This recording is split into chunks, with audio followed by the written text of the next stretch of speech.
Naomi Brooks had already lit the candles and placed dinner on the table when her husband calmly looked up and said, "Pack your bags tonight. This house isn't yours anymore." He expected tears, begging, maybe even anger. Instead, Naomi quietly smiled, reached into her leather handbag, and slid a sealed envelope across the table. Ethan opened it with a smug grin until the words "petition for divorce" stared back at him. What he didn't know was that before dessert was served, his career, his mansion, and every lie he had built over 12 years were about to collapse, one devastating truth at a time. The candlelight flickered between them, like a warning neither one wanted to read.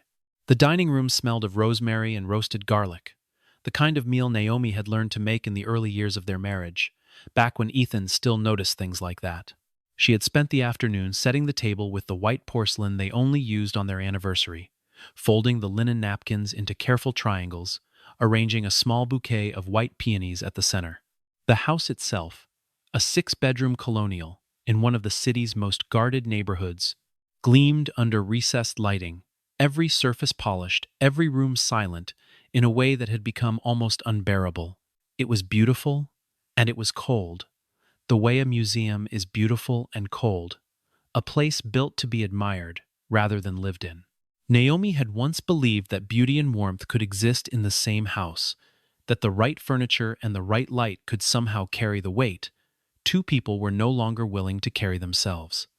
Tonight, waiting for her husband to come home on the 12th anniversary of their wedding, she understood that belief had quietly died months ago, somewhere between his late nights and his sudden preference for locked phone screens. Ethan arrived 40 minutes late, his tie loosened, his expression distracted, his phone still glowing in his hand as he stepped through the front door.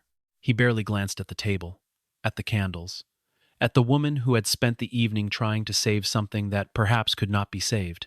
His phone buzzed again, and he answered it without excusing himself, his voice dropping into a tone Naomi had once mistaken for professional courtesy, but now recognized as something else entirely, something intimate, something practiced. "Victoria?" he said softly into the receiver, laughing at whatever had been said on the other end, promising he would call her back in an hour. Naomi sat perfectly still, watching the man she had married a dozen years ago speak to another woman as though his wife were furniture in the room, as though the anniversary dinner in front of him did not exist.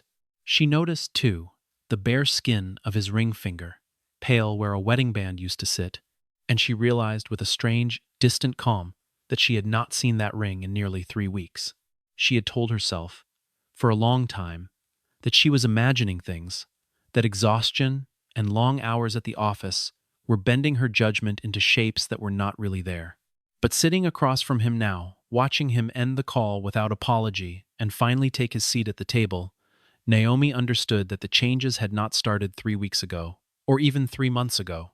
They had started long before that, in small absences she had chosen not to examine too closely, in silences that had crept into their conversations and never left, in the particular way he had begun speaking to her as though she were an employee rather than a partner. There had been a time, not so long ago, when Ethan reached for her hand under this very table without being asked, when he remembered small details about her day, without her having to repeat them twice. That version of him felt, now, like a stranger she had once known well, someone whose absence she had mourned quietly for longer than she cared to admit. Ethan looked at the food in front of him without gratitude, cut into it without comment, and finally lifted his eyes to hers with an expression that was neither guilty nor apologetic, only impatient, as though she were an obstacle standing between him and something he wanted far more. "Pack your bags tonight," he said, setting down his fork with the same casual finality he might use to end a business meeting. "This house isn't yours anymore." There was no explanation offered, no softness in his voice, no attempt to cushion the blow with even a hint of the man she had once known. It was simply an order, delivered the way he might instruct a junior associate at his firm, expecting compliance without question. He watched her face for a reaction, perhaps anticipating tears, perhaps anticipating a scene he could later describe to his colleagues as proof of his wife's instability. What he received instead was silence, and then something far more unsettling than tears, a small, composed smile that did not reach the coldness building behind her eyes. Naomi reached into the leather handbag, resting beside her chair, and withdrew a sealed manila envelope, the kind of envelope that had clearly been prepared long before this dinner, long before this particular sentence had ever left his mouth. She slid it across the white tablecloth, past the peonies, past the candles, until it rested directly in front of his plate. "Ethan," she said, and her voice carried no tremor at all. "I already did." He looked down at the envelope with the same smug confidence that had carried him through boardrooms and courtrooms for years, certain that whatever was inside could not possibly rival the announcement he had just made. He tore it open with 2 fingers, expecting perhaps a letter, an ultimatum, something he could dismiss with a laugh. Instead, the words "petition for divorce" stared back at him in stark black lettering, and for the first time in longer than Naomi could remember, her husband had absolutely nothing to say. 12 years earlier, Ethan Caldwell had been little more than a promising young associate at a mid-tier firm, hungry, ambitious, and painfully aware of how far he still had to climb. Naomi, only 27 at the time, already held a senior position at a growing logistics firm, her name recognized in rooms Ethan had only dreamed of entering. She had met him at a fundraising gala.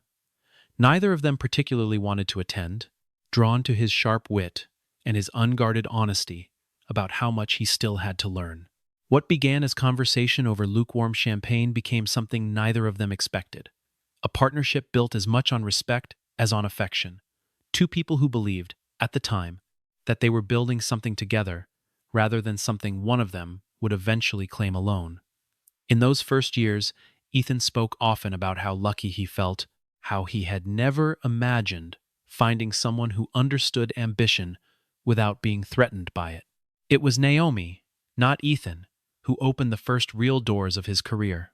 She introduced him to contacts cultivated over a decade in her own industry, vouched for his character in rooms where his name meant nothing yet, and quietly steered several key clients toward his growing practice when his own reputation could not yet carry the weight. She spent countless evenings reviewing his early cases with him, offering the kind of strategic insight that came naturally to her, but had taken him years to develop on his own. She turned down 2 promotions of her own during those early years, choosing instead to protect the stability of their home while Ethan worked the impossible hours required to build his name. She told herself, and told him, that it was an investment in their shared future, that success was never meant to be a solitary achievement between 2 people who had promised to build a life side by side. For years, Ethan seemed to understand this too, thanking her in private moments, crediting her in ways she never needed, publicly acknowledged, bringing home small gifts that meant more than their price tags suggested, simple gestures that told her she was seen. But success has a particular gravity, and somewhere along the way, it pulled Ethan toward a version of himself that no longer remembered where his foundation had come from. As his name began appearing in industry publications, as his client roster grew heavier with the kind of wealth that reshapes a person's sense of self, he started speaking of his achievements as though they had been built entirely alone. The gratitude faded first, replaced by a quiet assumption that his success was simply the natural result of his own brilliance.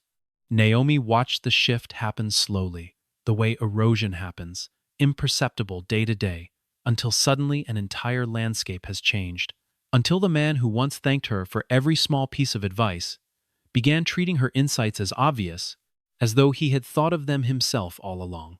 By the time he sat across from her at their anniversary dinner and told her to pack her bags, he had convinced himself, entirely and dangerously, that he no longer needed her at all. "I don't need you anymore," he had told her once, weeks before that fateful dinner, during an argument neither of them ever fully resolved. The words had landed like a verdict, rather than an accusation, final and absolute, the kind of statement that cannot be unsaid once it leaves a person's mouth. Naomi had not argued with him that night. She had simply nodded, gone quiet, and begun a process he would not discover until it was far too late to stop. For months, while Ethan grew increasingly careless with his affair and increasingly convinced of his own untouchable success, Naomi had been meeting privately with an attorney, gathering documents, building a case with the same meticulous precision she had once used to build her husband's career. She scheduled these meetings during her lunch hours, told no one at her office what they concerned, and carried the weight of the coming decision with the same composure she brought to every major negotiation of her professional life. She said nothing of it to anyone, not to her closest friends, not to her own family, understanding that silence was its own form of protection in a situation this delicate. She requested copies of financial records under the guise of routine household organization, quietly photographed correspondence she stumbled across, and kept a private, dated record of every dismissive comment, every canceled anniversary. Every night, Ethan came home smelling faintly of perfume that was not her own. By the time she sat across from him with dinner growing cold between them, she was not a wounded wife reacting in the heat of betrayal. She was a woman who had already made her decision, who had already built her case, and who had simply been waiting for the right moment to reveal it, choosing this particular evening deliberately, so that the very dinner meant to celebrate their marriage would instead mark its formal ending. Ethan's laugh, when it finally came, was sharp and disbelieving, the laugh of a man who could not yet accept that the ground beneath him had already shifted. "You'll leave with nothing," he told her, leaning back in his chair with the confidence of someone who still believed the story belonged to him.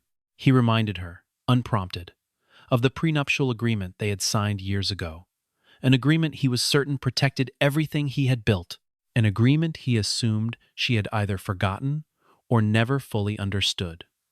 He spoke of his attorneys, of his reputation, of the ease with which he could crush whatever small resistance she thought she was mounting. Naomi listened without interruption, letting him finish, letting him believe for just a moment longer that he still held every advantage in the room, watching him circle the same tired confidence that had once made him charming and now only made him predictable. "Do you remember?" she finally asked. "The amendment we signed 5 years ago." Ethan's confidence faltered slightly, a flicker of confusion crossing his face as he tried to recall a document that had, at the time, seemed like nothing more than routine paperwork suggested by their financial advisor. He had signed so many things over the years: contracts, disclosures, updates to accounts he barely monitored, always trusting Naomi's judgment when it came to matters of the household finances. What he had not fully absorbed, buried within pages of legal language he had signed without careful reading, was a revised agreement that included specific provisions for asset division, protections for property Naomi had brought into the marriage, and a clause addressing infidelity that he had dismissed at the time as an unnecessary formality neither of them would ever need. He remembered signing quickly that afternoon, distracted by a call from the office, trusting his wife's word that the update was simply administrative, never imagining a day would come when those pages would be read back to him in his own dining room. Naomi did not need to explain further. Her attorney, a composed woman named Rachel Simmons, who had been quietly preparing this case for months, arrived at the house precisely as planned, carrying a leather portfolio thick with documentation. Victoria, watching the unraveling unfold from a distance through increasingly frantic phone calls, began to understand for the first time that the man she had encouraged to abandon his marriage might not be the untouchable figure she had believed him to be. Ethan sat frozen at his own dining table, the envelope still in his trembling hands, as Rachel calmly laid out photographs, hotel receipts, and message logs across the very tablecloth where his anniversary dinner had gone cold. The evidence of his affair, gathered with the same precision Naomi had once used to build his career, now sat displayed before him, like a verdict already rendered, each item another nail in the coffin of the version of himself he had spent years constructing.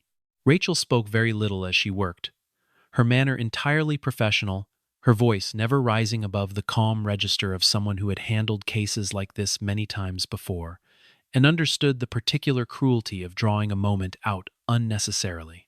She explained, briefly and without embellishment, that the revised agreement Ethan had signed 5 years earlier was airtight, reviewed by 3 separate attorneys at the time, specifically to withstand exactly this kind of challenge.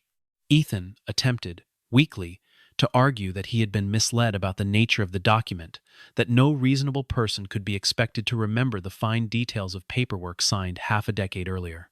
Rachel simply slid a copy of his own signature, dated and notarized, across the table toward him, along with the disclosure statement he had initialed on every page, and let the silence that followed answer the argument on its own.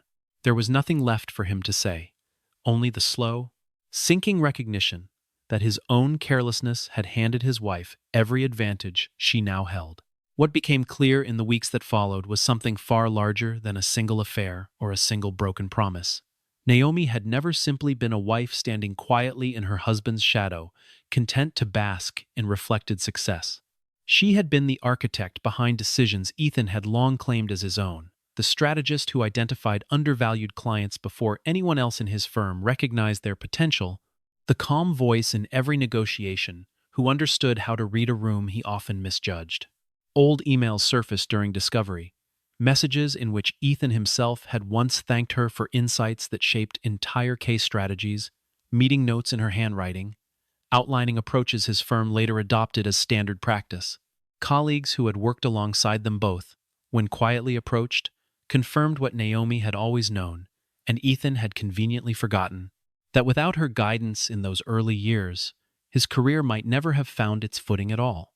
Even his own mentor, a semi-retired partner who had once championed his rise, admitted privately that the early strategy behind his most celebrated case had never quite matched the instincts he showed afterward, an observation that suddenly made a great deal more sense. One former business partner, a soft-spoken man named Walter Hines, who had watched the couple's dynamic up close for nearly a decade, put it more plainly than anyone else dared to. Ethan built the building, he said, but Naomi poured the foundation. The comment spread quietly through professional circles, repeated in hushed conversations at industry dinners, until it became something close to common knowledge among the people who mattered most to Ethan's career.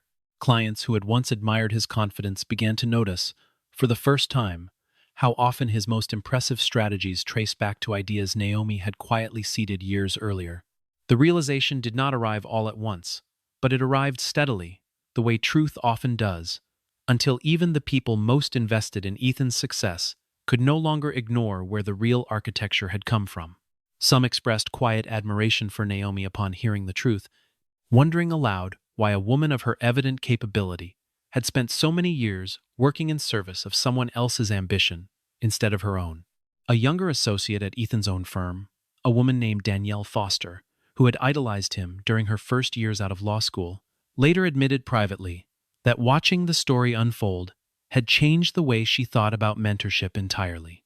She had assumed, as many junior colleagues had, that Ethan's rise was a simple story of talent meeting opportunity, unaware that an entire second story ran quietly beneath it, one involving years of unseen labor performed by someone whose name never once appeared on the firm's letterhead. The realization unsettled her, not because it diminished Ethan's skill entirely, but because it revealed how easily credit could be misassigned when one partner chose visibility and the other chose quiet support. She found herself, in the weeks that followed, paying closer attention to the people in her own life who worked just as hard behind the scenes, resolving privately never to let their contributions go unspoken, the way Naomi's had for so long.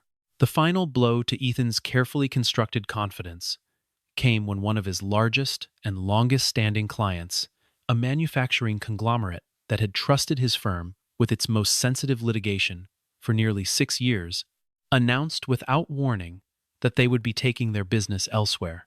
The decision, delivered in a brief and unemotional email, cited concerns about stability and judgment, language vague enough to avoid explicit accusation, but unmistakable in its implication. Word of the departure spread through the firm within hours, whispered between paralegals and partners alike, and by the following morning, 2 smaller clients had quietly followed suit, their representatives citing scheduling conflicts that fooled no one familiar with the timing.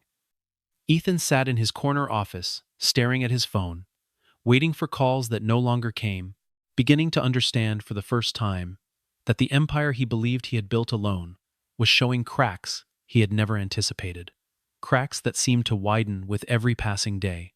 News of the impending divorce moved through their social and professional circles, with the particular speed reserved for scandals involving people who had once seemed untouchable. At charity galas and private dinners, conversations shifted the moment Ethan's name was mentioned, colleagues exchanging knowing glances instead of the admiration he had grown accustomed to. Victoria, who had once encouraged him toward this collapse, with promises of a brighter and freer future, began finding reasons to avoid his calls entirely. Her ambition apparently far more interested in his rising status than in the man now left standing amid its wreckage. Meanwhile, clients who had once hesitated to work directly with Naomi, assuming her husband's name carried more weight, suddenly found themselves requesting meetings with her instead, drawn by a reputation that had quietly outlasted the marriage meant to overshadow it. It was, in a quiet and unspoken way, poetic. The very people who once introduced her simply as Ethan's wife now sought her out on the strength of her own name alone. Within the firm itself, the damage compounded quickly. A major contract Ethan had spent nearly a year cultivating collapsed entirely when the client, citing unspecified concerns, chose a competing firm instead. Senior partners who had once championed his rapid rise began holding closed-door meetings without him, their conversations trailing off whenever he entered a room, their expressions carefully neutral in a way that told him everything their words did not. For the first time since his earliest days as a struggling associate, Ethan felt the particular vertigo of watching a career built on assumed permanence begin to wobble beneath him. He had spent so many years believing his success was entirely self-made that he had never once considered what might happen if the foundation supporting it were suddenly removed. Now, standing in the wreckage of his own certainty, he began to understand exactly how much of his reputation had never truly belonged to him alone, and how quickly a reputation built on borrowed strength can crumble once that strength is withdrawn.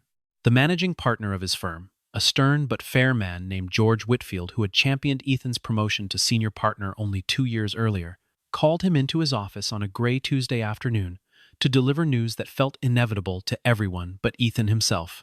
Whitfield spoke carefully, choosing his words with the diplomacy of a man accustomed to difficult conversations, explaining that the firm needed to consider a temporary reduction in Ethan's client responsibilities while the situation stabilized.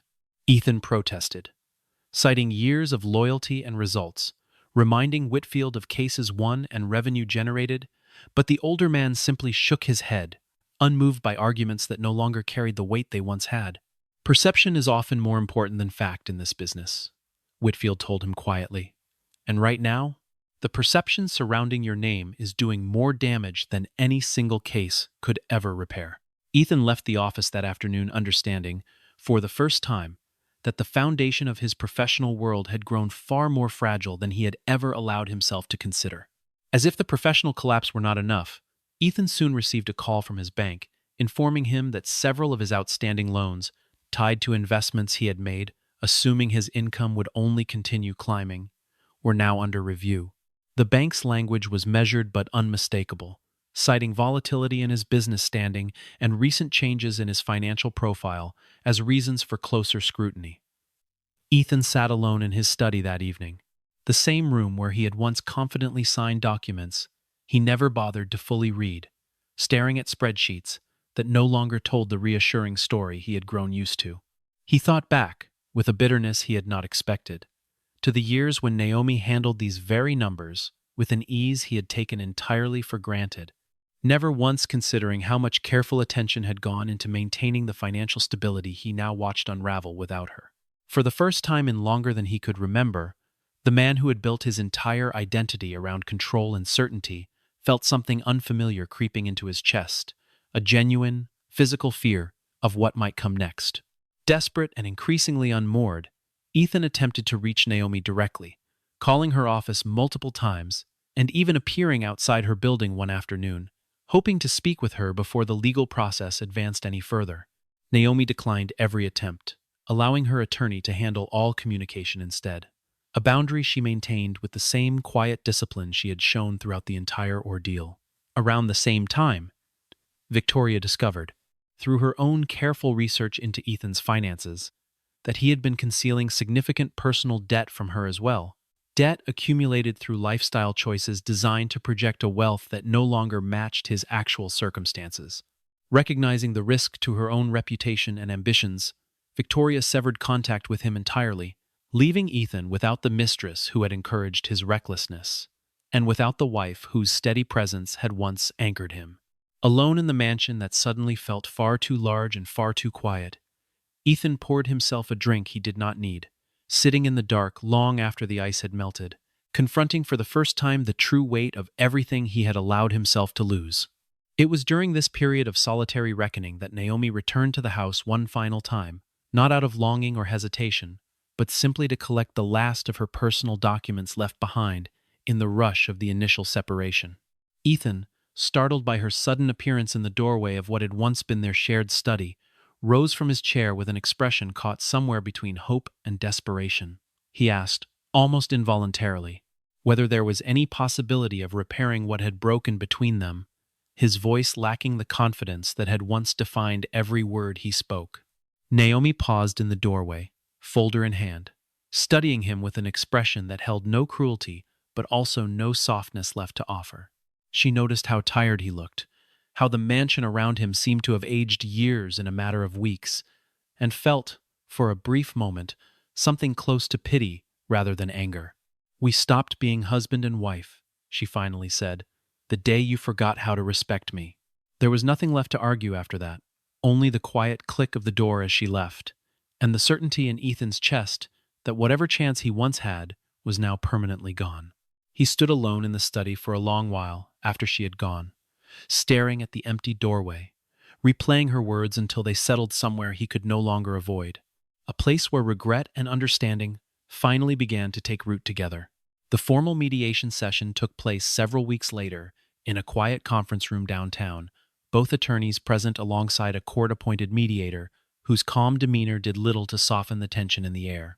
Ethan arrived, hoping, against all evidence to the contrary, that reason and history might still count for something, that 12 years of marriage carried weight beyond the documents now spread across the table between them. Naomi arrived with none of that hope, only clarity, seated beside her attorney with the same composed posture she had carried since the night she first slid that envelope across their dinner table. When Ethan asked, quietly and without his usual confidence, whether there remained any possibility of fixing what had broken, Naomi's answer was immediate and unwavering. "No," she said. "We stopped being husband and wife the day you forgot how to respect me." The mediator noted the exchange. The session concluded without resolution, and the divorce proceedings moved forward exactly as Naomi had long anticipated they would.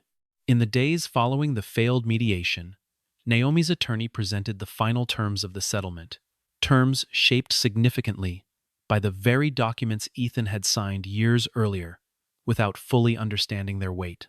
The agreement required Ethan to relinquish the majority of the couple's shared assets, including the mansion he had once used as a symbol of his success, along with substantial compensation tied directly to the infidelity clause buried within their revised marital agreement.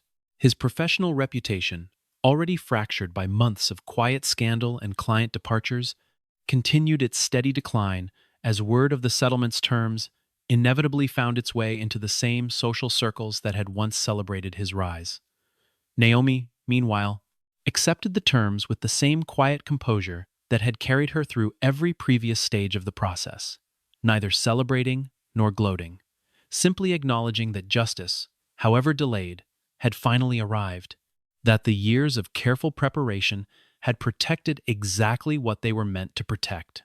With the settlement finalized, Naomi purchased a modest but elegant apartment overlooking the river, far smaller than the mansion she had left behind, but infinitely more peaceful in every way that mattered. She spent her first weeks there, slowly rebuilding a life entirely her own, choosing furniture that reflected her personal taste rather than compromises made over years of shared decisions, filling the space with plants and books, and the particular quiet she had not realized she was missing. Old friends she had drifted from during the busiest years of her marriage began reappearing, invited over for quiet dinners on the small balcony overlooking the water, conversations lasting long into the evening, in a way she had almost forgotten was possible. Her sister, who had watched the marriage grow colder from a careful distance for years, told her one evening that she looked, for the first time in a very long while, entirely like herself again, lighter somehow, as though a weight she had carried without complaint had finally been set down.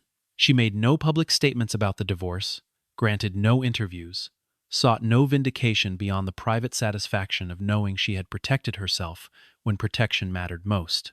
Ethan, by contrast, remained trapped in the mansion that now felt more like a monument to his failures than a home, its empty rooms echoing with reminders of everything he had once taken for granted and could never fully reclaim.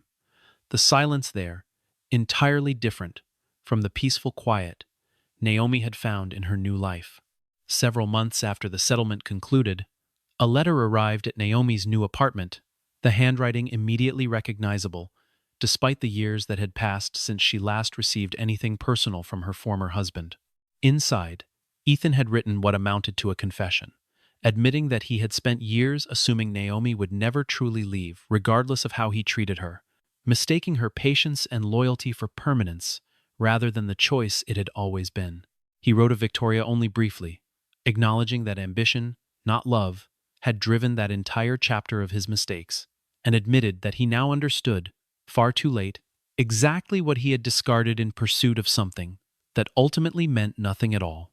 He described, in careful and unguarded language, the particular loneliness of realizing too late that the person who had believed in him most had finally, understandably, stopped.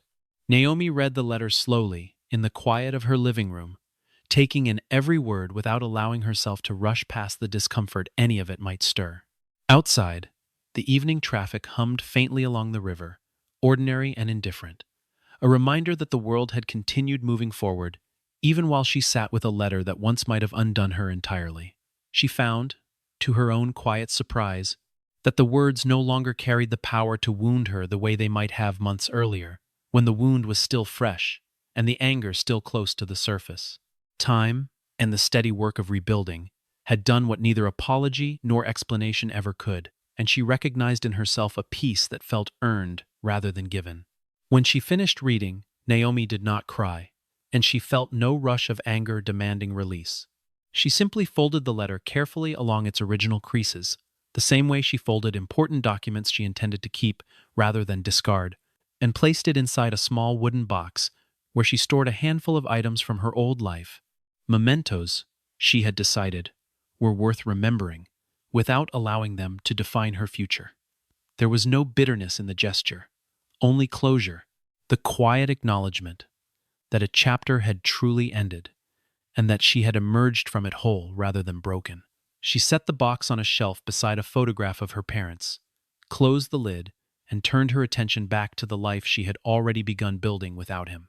On the morning the court finalized the divorce, Naomi arrived early, dressed simply but impeccably, her expression calm, in a way that suggested she had long since made peace with everything this final formality represented. Judge Harold Bennett, presiding over the closing proceedings as a courtesy given his long-standing familiarity with the case, reviewed the final documents with the measured seriousness of a man who understood exactly how much this moment meant beyond its legal significance. Ethan sat across the room, noticeably diminished from the confident figure who had once demanded his wife pack her bags without explanation, his eyes following Naomi with an expression that mixed regret with something close to reverence. When the proceedings concluded and the final signatures were recorded, Naomi rose from her seat with quiet dignity, no longer Mrs. Caldwell in name or in spirit, but entirely and completely herself once again, a version of herself she had rediscovered slowly and deliberately over the course of the long and difficult months behind her. Outside the courthouse, sunlight spread across the wide stone steps as Naomi paused briefly to take in the fresh air, feeling for the first time in longer than she could remember an unfamiliar and welcome sense of lightness. Her phone buzzed with a message she had been quietly anticipating for weeks, a formal offer to join a global logistics conglomerate as executive partner, a role built entirely around the strategic expertise she had spent years honing, often in service of someone else's success rather than her own. She read the message twice, allowing herself a small, private smile before slipping the phone back into her bag and continuing down the steps toward the car, waiting to take her toward whatever came next. It was, she thought, a fitting kind of symmetry that, on the very day her marriage formally ended, an entirely new chapter of her professional life had quietly begun, one built not on the borrowed light of someone else's success, but on the sum of everything she had earned through her own hands over more than a decade of quiet, unacknowledged work. Across the street, unnoticed at first, Ethan stood watching her go, understanding with painful clarity that the woman walking away from him had never needed his name to matter, only the space and respect to build a life fully her own. For the first time since their marriage began unraveling, Ethan allowed himself to fully absorb what he had lost. Not merely a wife, not merely a household, but the steady partnership of someone who had believed in him before the world ever did. He thought of the mansion now listed for sale, of the firm quietly reassigning his largest accounts to more stable colleagues, of Victoria's number long since deleted from his contacts, and understood that none of it compared to the simple, irreplaceable value of being truly known and respected by another person. There was no dramatic gesture left for him to make, no grand apology capable of undoing years of quiet neglect, only the slow and private work of learning to live with the consequences of choices he had once believed carried no cost at all. In the months that followed, Ethan sold the mansion at a considerable loss, moved into a smaller apartment on the far side of the city, and began, slowly and without fanfare, the difficult work of rebuilding a life on terms far more modest than the ones he had grown accustomed to. He returned to the fundamentals of his practice, taking on smaller cases he once would have dismissed, rediscovering, in the process, a version of himself he had not encountered in years, one less concerned with appearances and more grounded in the discipline that had first earned him Naomi's respect so long ago. Whether that discipline would ever be enough to rebuild what he had lost remained uncertain, but for the first time since the night of that fateful dinner, Ethan understood that the answer, whatever it turned out to be, was now entirely his own responsibility to find. Naomi did not look back as she crossed the street, her steps steady and unhurried, carrying with her none of the resentment that might have justified lingering in that moment any longer than necessary. She had already spent enough of her life waiting for someone else to recognize her worth, and she had no intention of spending another moment doing so now that she finally, fully recognized it herself. She thought, briefly, of the years she had spent building someone else's dream, and felt no regret in the recognition, only a quiet resolve never to make that mistake again, to build now, deliberately and without apology, a future shaped entirely by her own ambitions. The car door closed with a soft, final click, and as it pulled away from the curb, the late afternoon sun caught the glass facade of a nearby office tower, scattering light across the pavement like the opening of something new rather than the closing of something old. Naomi settled into her seat, closed her eyes briefly, and allowed herself a long, steady breath, the kind reserved for moments when a person finally exhales a weight they had carried for far too long without realizing its full size. She was no longer defined by the title of wife, by the shadow of someone else's ambition, or by the quiet sacrifices she had once made in service of a partnership that ultimately failed to honor them. She was, at last, entirely her own, moving forward into a future shaped by her own choices, her own resilience, and her own unwavering sense of self-worth, a future that belonged to no one else but her.